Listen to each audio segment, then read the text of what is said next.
첫 번째 문제. 인간-기계 시스템에서 인간-기계 인터페이스 설계에 필요한 인간 요소 자료의 원천, 소스 중 두 가지를 설명하시오. 먼저 이 문제는 이 문제 자체가 생소한 용어, 바로 소스, 원천이라는 용어가 있어서 다들 아는 건데 다들 많이 못 쓰시거나 혼동이 있었던 문제입니다. 인간 요소 자료의 원천이라고 해서 인터페이스라고 하는 분들도 계셨고요. 한데 이 문제 자체를 처음부터 다시 읽어보시면 이 문제는 인간-기계 시스템을 다룹니다. 인간-기계 시스템의 인터페이스를 다루는 거고요.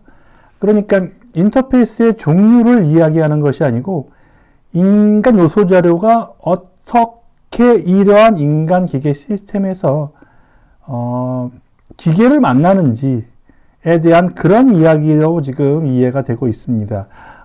보통 이 인간-기계 시스템이라고 해놓고 요 나오는 반쪽짜리 그림은 사실은 인간 시스템이에요. 여기서 기계는 없습니다. 인간-기계 시스템은 그럼 어떤 시스템이죠? 요게 인간-기계 시스템이죠. 점선의 위쪽은 인간이고요. 점선의 밑은 뭐 계산기일 수도 있고 컴퓨터일 수도 있고요. 기계일 수도 있습니다. 이렇게 인간과 기계의 출력과 입력, 다시 출력과 입력이 서로 맞물리는 것을 인간-기계 시스템이라고 그러고, 여기 나와 있는 이 점선이 바로 인간-기계 시스템의 인터페이스가 됩니다.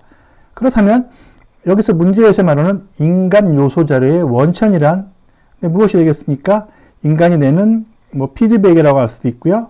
여기 행동 기능이라고 할 수도 있죠. 행동 기능이 될 수가 있고요.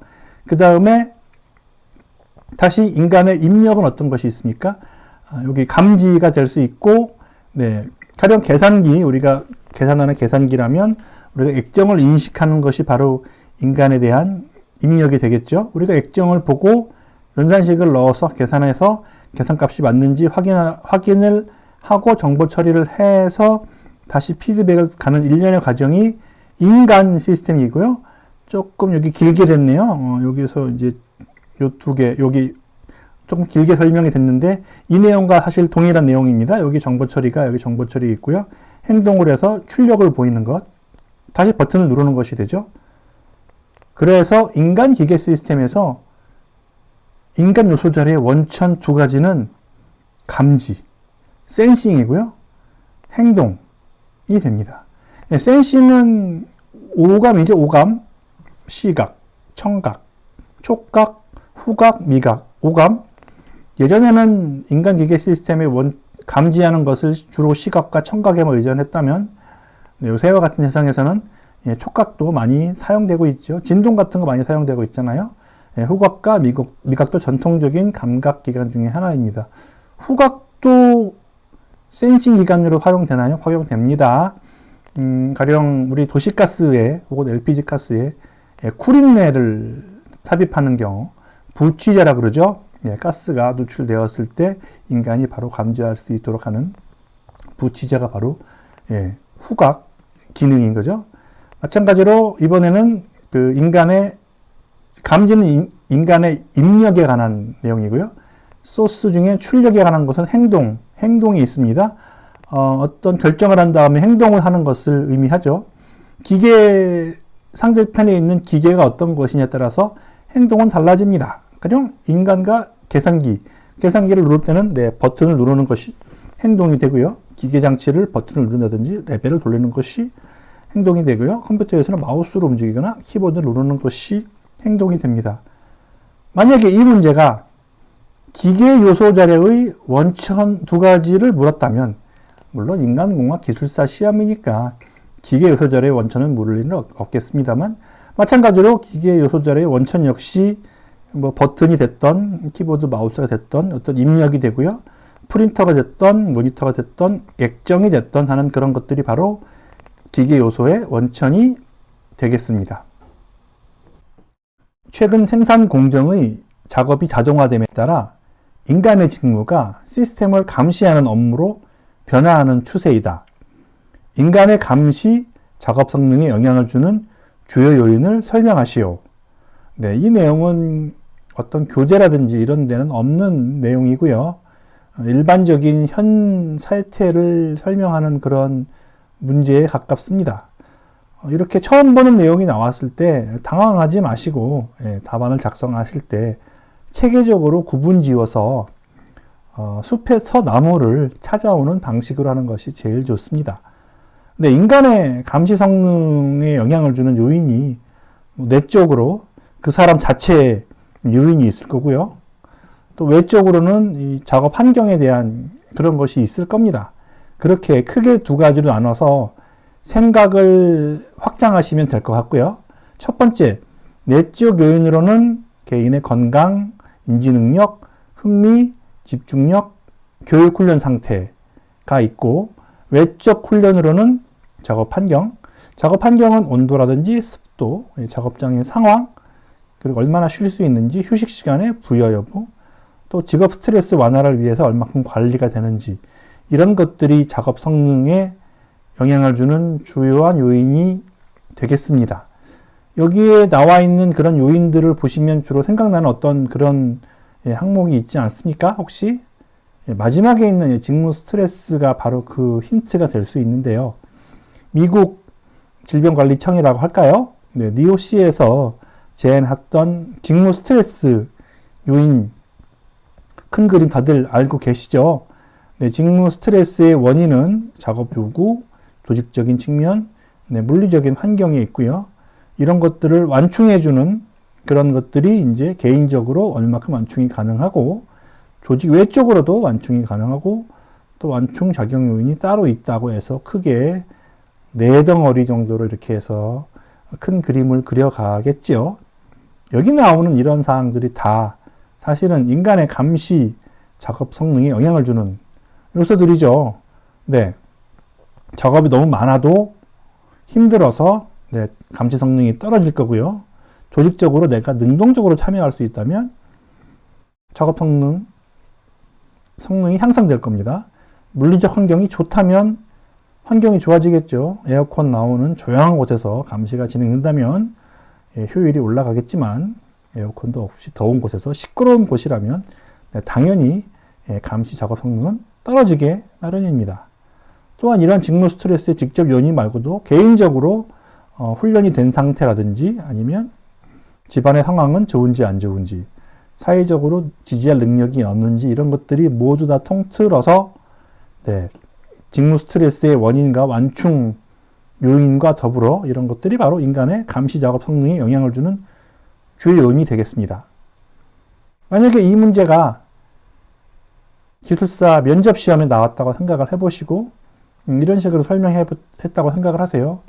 그런데 이러한 인간의 감시 작업 성능에 가장 큰 영향을 주는 것은 무엇입니까? 라고 질문이 나오면 어떻게 대답하실 건가요? 이 중에 하나 답이 있긴 있죠. 과연 어떤 것이 답이 될 수 있을까요? 호손 실험이라는 것이 큰 사례가 될 수 있지 않을까요? 물리적인 환경, 호손 실험은 미국에 있는 호손이라는 공장에서 몰래카메라 형식으로 조명을 바꾸었을 때 얼마큼 능률이 오르는지 보기 위한 실험이었죠. 그런데 그러한 작업자들에게 그런 실험이 진행 중이라는 것이 들통이 나서 작업자들이 조명 상태가 다시 원래대로 좋아졌음에도 불구하고 작업 능률이 좋아진 상태 그대로 유지된 시험 아니겠습니까? 이런 인간의, 여기에서는 비록 감시 작업 성능이라고 했지만 결국에는 감시 작업 성능도 인간의 성능이니까 인간의 작업 성능에 영향을 주는 가장 큰 요소는 결국에는 이제 마음가짐이 되는 거죠. 개인적인 요인, 개인의 건강 상태라든지 집중력, 흥미, 이런 것들이 바로 인간의 감시 작업 성능에 가장 큰 영향을 주는 인자라 할 수 있습니다. 인간의 정보 처리 경로 용량을 그래프를 이용하여 설명하고 경로 용량을 제한하는 근본 원인을 설명하시오. 우선 교재에 나온 내용은 아니라서 조금 좋은 문제는 아닌 것 같습니다. 하지만 저희는 인간의 정보 처리, 기억 용량 등에 대한 정보가 있으니까 그러한 기본적인 정보를 가지고 유추해서 그래프도 그리고 하는 그런 센스가 필요한 것 같은데요. 2016년에 이렇게 좀 어려운 문제가 나왔었네요. 어렵다, 안 어렵다의 기출이 있느냐 없느냐의 차이로 나뉘는 것은 조금 우스운 경향입니다만, 예, 최소한 교재에 없는 내용이라는 측면에서는 조금 더 그 난이도가 있는 회차라고 할 수 있고요. 2016년에는 필기시험 합격률이 30%였으니까 그렇게 낮은 것도 아니었습니다. 예, 먼저 해당 항목당 정보가 두 개 있는 그런 경우에, 예, 항목당 정보가 두 개 있는 경우에 저희 알고 있죠. 밀러의 매직 넘버라고 잘 알고 계시죠. 7 플러스 마이너스 2. 7개죠. 예, 럭키 세븐이 아니고 매직 넘버 7이라고 해서 보통의 사람이라면 단기적으로, 예, 기억할 수 있는 정보. 단기적으로 기억할 수 있는 정보가 뭐죠? 그게 바로, 예, 정보 처리 경로 용량이 됩니다. 제가 힘들게 구글에서 찾은 그래프는, 예, 메모리 스팬이라고 표현을 했고요. 메모리 스팬이 기억할 수 있는 범위 7 플러스 마이너스 2라고 보시면 되고요. 예, 정보의 개수가 2개밖에 없는, 예, 1비트인 경우죠. 1비트인 경우에는, 네, 여기 7 플러스 마이너스 2 해서 5개에서 9개 정도는 보통 외울 수 있다. 외울 수 있다는 것이 바로 정보를 처리한다는 경로 용량 개념이고요. 만약에 이러한 정보의 개수가 10비트까지 증가한다면, 외울 수 있는 양은, 처리할 수 있는 경로 용량은 현저하게 감소해서 5개 혹은 그 이하로 감소할 수 있다.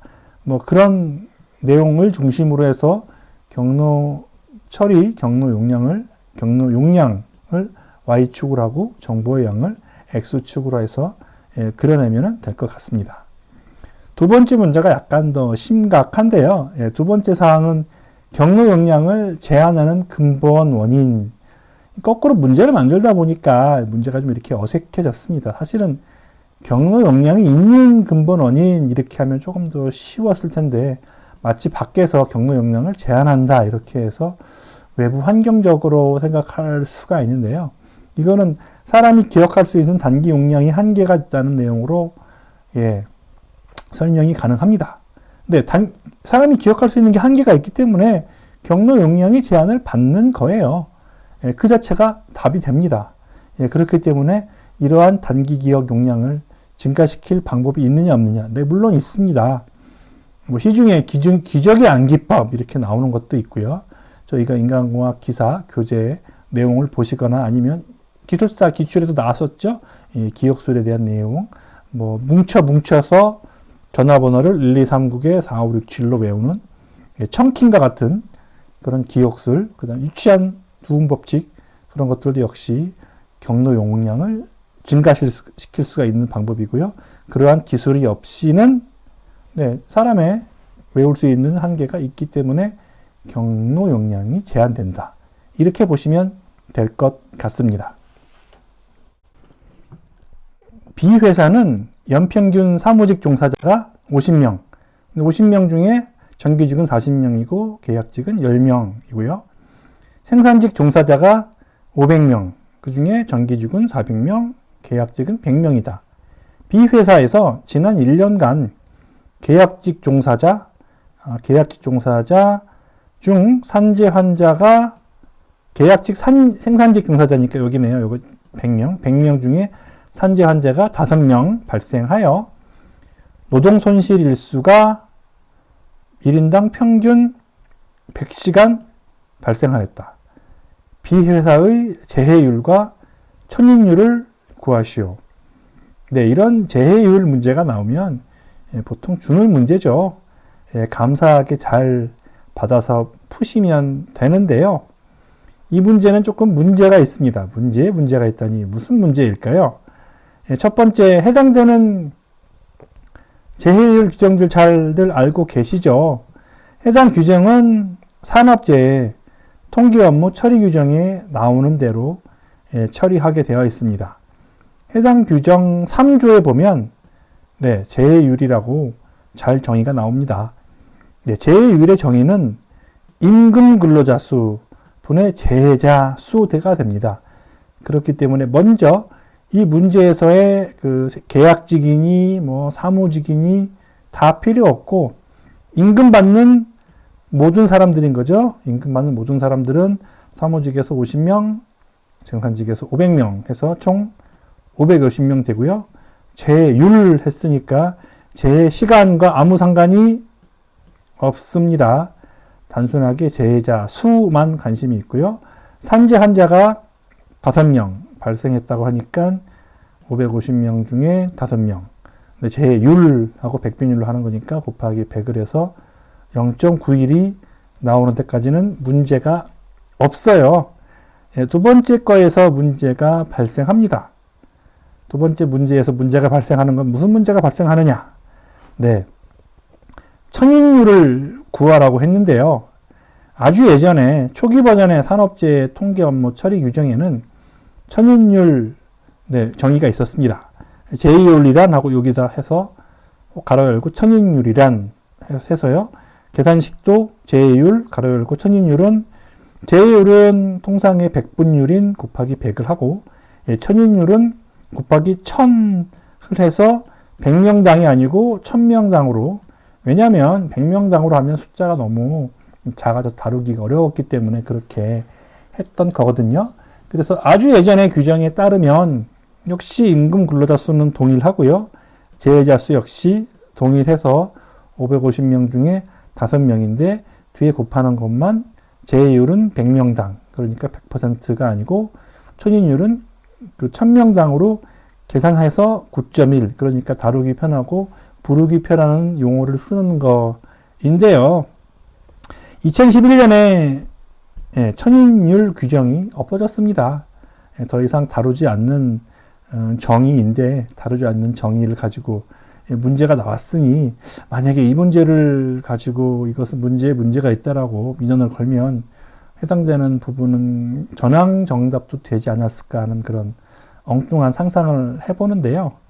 사실 이러한 법규의 개정에 대한 것들이 안전 관련 종목의 시험에 제대로 반영되지 않는 것이 조금 안타까운 현실입니다.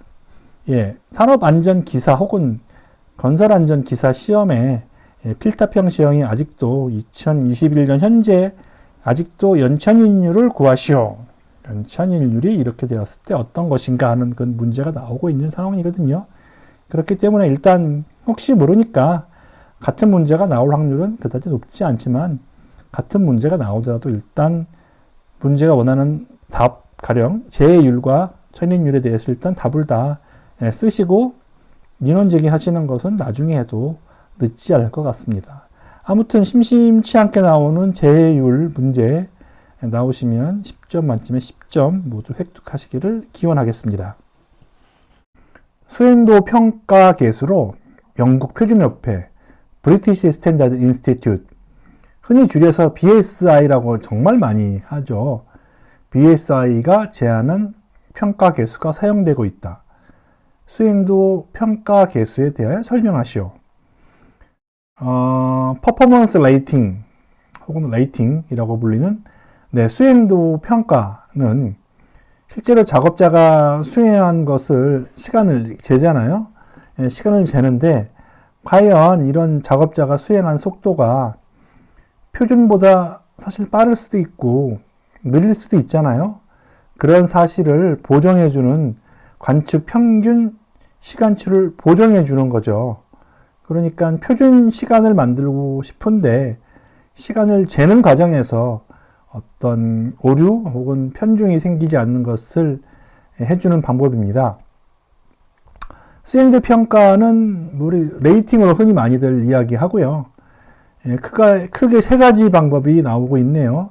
그런데 이게 지금 1교시에 있는 한 문제에 10점이 주어지는 문제라고 했을 때 이렇게 길게 쓰면 아마 다른 문제를 쓸 시간이 부족할 수도 있으니까 적당히 제목만 쓰거나 아니면 그런 좀 센스가 필요해 보입니다. 먼저 이런 시간연구법에서의 레이팅 혹은 퍼포먼스 레이팅의 방법은 가장 중요한 것은 속도죠. 작업자가 좀 느리게 하는 사람이라고 하면 표준 속도가 느리게 측정될 우려가 있잖아요. 그렇기 때문에 작업 시간을 조금 더 현실적으로 표준으로 만들기 위해서, 즉 우리가 구하고 있는 시간은 정미 시간이죠.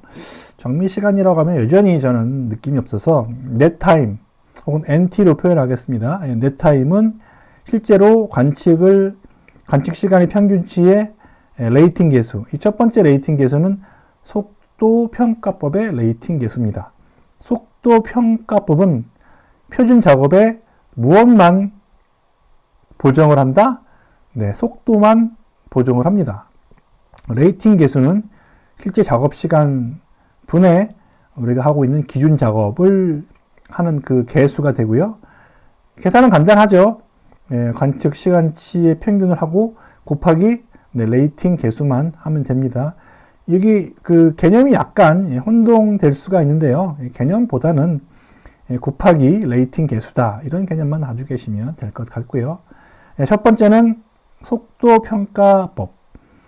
두 번째는 복잡해요. 세 번째 거 먼저 설명할게요.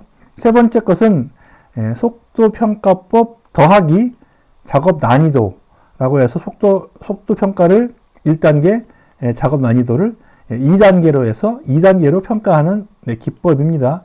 그래서 조금 더 객관적으로 됐죠. 이 객관적이라는 말 자체에 그렇게 큰 비중을 두지 마시고요. 속도 평가법 더하기 속도 플러스 난이도 평가법이라고 개념을 이해하시는 게 더 좋겠습니다. 당연하죠. 첫 번째 속도 평가법은 속도만 평가하니까 실제로 이 작업이 어려운 일이었는지 쉬운 일이었는지 혹은 표준 시간보다 조금 더 작업이 어려웠는지 쉬웠는지 알 수가 없지 않습니까? 그런 것들을 감안해 주는 거죠. 첫 번째 1차 조정 계수인 속도 조정 계수는 가에서 나왔던 속도 평가법의 레이팅 계수와 완전히 동일하고요. 두 번째는 작업의 난이도 계수가 들어갑니다. 그래서 관측 시간치의 평균 곱하기 속도 평가 계수, 일반적인 레이팅 계수 혹은 1차 조정 계수라고 하고요. 두 번째는 작업 난이도 계수 혹은 2차 조정 계수라고 합니다. 속도 평가법에서의 레이팅 계수는 1.1, 1.2 혹은 0.9 이런 식으로 주어졌던 반면 2차 난이도 계수는 0.01 이런 식으로 해서 숫자가 1이 아니고 0으로 시작을 하죠. 그렇기 때문에 2차 조정 계수는 그냥 단순하게 레이팅 계수처럼 곱하기 하는 것이 아니고 1 더하기 작업 난이도 계수를 보정하게 되어 있습니다. 2차 조정 계수, 작업 난이도 계수는 사용하는 신체가 너무 많거나 복잡할 경우 족, 답, 페달, 말이 어렵죠. 영어를 번역을 좀 힘들게 했습니다. 풋페달이죠. 운전할 때 우리 브레이크 엑셀이 대표적인 풋페달이 됩니다. 그리고 한 손만 일하는지 양손만 일하는지, 그리고 손으로만 일하는지 눈으로 보면서 손으로 일하는지, 또 그런 취급하는데 주의를 해야 되는지 안 해야 되는지, 그리고 무거운지 안 무거운지 이런 것들을 다 고려하는 것이 작업 난이도 계수죠. 가령 사용 신체 부위 계수가 0.01이고 양손 사용 여부 계수가 0.02이고 눈과 손의 조합이 마이너스가 올 수도 있어요. 마이너스 0.01이라고 하면 실제로 작업 난이도 계수는 0.01 더하기 0.02 빼기 0.01에서 실제로는 0.02가 되는데요. 이 값은 작업 난이도 계수에 들어갈 때는 1과 더해져서 결국엔 1.02를 곱해주는 것이 2차 조정 계수가 됩니다. 말은 길었지만 첫 번째는 속도만 평가해준 방법, 두 번째는 속도와 난이도를 동시에 평가하는 객관적 평가법이고요. 속도 평가 계수가 1.1, 0.9와 같은 것으로 직접 곱하는 반면 두 번째 난이도 계수는 1 더하기 방식으로 한다는 것이 조금 계산의 차이가 있습니다. 세 번째는 이제 고유명사가 나옵니다. 세 번째 나온 고유명사는 웨이팅 하우스 시스템 방법이라고 해서 이쪽에서 이러한 작업 난이도 개수를 조금 표준으로 만들어 놨습니다. 그래서 어떻게 표준으로 만들어 놓았냐면 이 작업 난이도 개수를 작업 수행도를 SECC라고 할까요? 아니면 한글 도움 법칙으로 숙, 노, 작, 작이라고 할까요? 첫 번째는 스킬, 얼마큼 그 작업자가 숙련되어 있는지. 두 번째는 effort, 얼마나 많이 그 작업자가 노력하는지. 세 번째는 컨디션, 작업 환경, 얼마큼 작업 환경이 좋은지 안 좋은지. 네 번째는 작업 시간의 일관성, consistency, 작업 시간이 길게 연장돼서 숙련됐는지 안 됐는지. 그런 것들을 네 가지를 각각 평가한 다음에 이를 합산해서 레이팅 개수를 구하는 방법입니다. 이 역시 앞에 나왔던 그 2차 조정 개수 혹은 작업 난이도 개수와 계산하는 방법은 동일합니다. 숙련도건, 노력이건, 환경이건, 일관성이건, 스킬, 에포트, 컨디션, 컨시스턴시, SECC를 일반적인 경우에는 그냥 0을 줘요. 일반적으로 0을 주고 보통보다 좋으면 플러스 값을 주고 보통보다 안 좋으면 마이너스 값을 주어서 정리시간, 넷타임은 관측 시간치의 평균 곱하기 1 더하기 평가 개수의 합으로 계산이 되게 되어 있습니다. 여기까지 수행자 평가 개수를 적용하는 방법인데요. 다시 한번 크게 세 가지만 잘 보도록 하겠습니다. 첫 번째는 속도 평가법, 두 번째는 객관적 평가법 혹은 속도 더하기 난이도 평가, 마지막에는 웨스팅하우스 시스템 방법, SECC, 스킬, 에포트, 컨디션, 컨시스턴시, 숙련도, 노력, 작업 환경, 작업 시간의 일관성 되겠습니다.